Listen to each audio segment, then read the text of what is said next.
আসসালামু আলাইকুম রহমতুল্লাহি ও বারাকাতু। আজকে শৈশবের কথা মনে পড়ে যাচ্ছে। কেন জানেন? যখন আমরা ছোট ছিলাম, যখন আপনি চিন্তা করে দেখেন, যখন আপনি ছোট ছিলেন, তখন আপনাকে আপনার মা বাবা ঘুম থেকে উঠিয়ে আপনাকে দাঁত ব্রাশ করিয়ে, তারপরে আপনাকে গুছিয়ে, তারপর সুন্দর মতন আপনাকে গুছিয়ে রাখতো।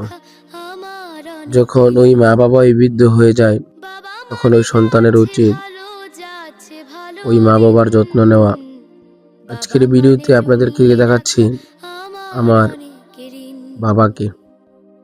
আমার বাবাকে আপনারা সবাই চেনেন, আপনাদেরকে বলার কিছু নেই।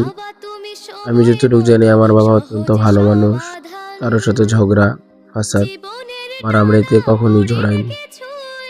আমার বাবার জন্য সবাই দোয়া করবেন।